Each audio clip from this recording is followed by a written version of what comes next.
Hi, in this video we will create this engaging PowerPoint slide.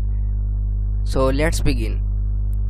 So first of all we need to insert a blank slide here, and after that I'll go to the insert tab and click on pictures, and from here I'll choose the picture and insert it, and after that I'll resize it a little bit.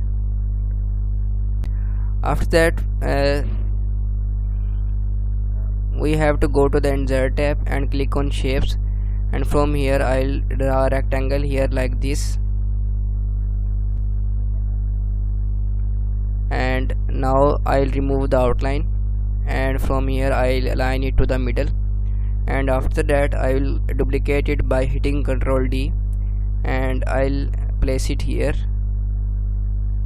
a little bit above and right here.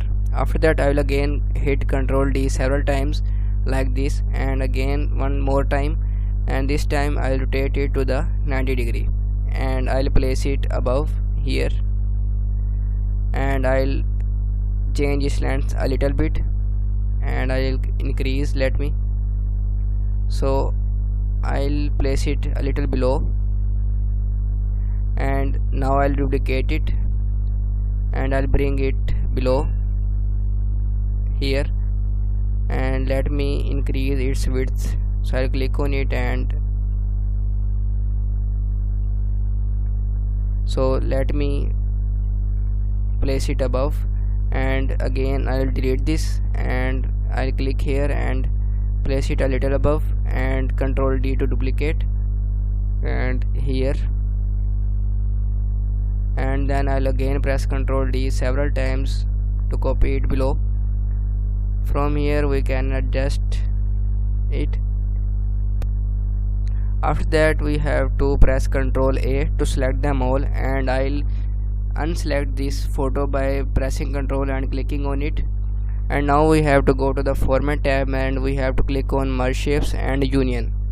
After doing this we have to click on this group and right click on it, and from here we have to click on size and position, and from here I rotate it to the 45 degree. And now let me close this, and I'll increase the size of this. So in this way I'll increase the size, and let me flip it. So I'll flip it horizontally, and after flipping I will place it right here, and you can say our grid is looking good.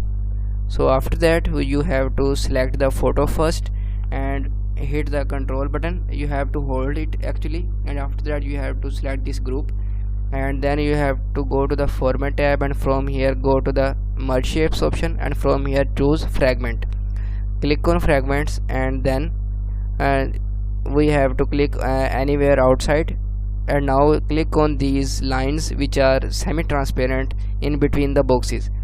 As you click on them and hit the delete key, and you get this kind of design, and then click on this and also delete it. You have got your result, but one thing there remains to be edited, that is select these all boxes with Ctrl key.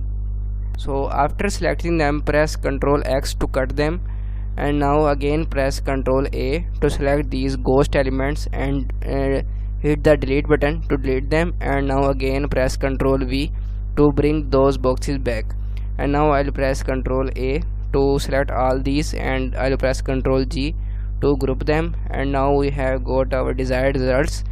And by changing the size of grid and length and width of grid, you can get the result whatever you want.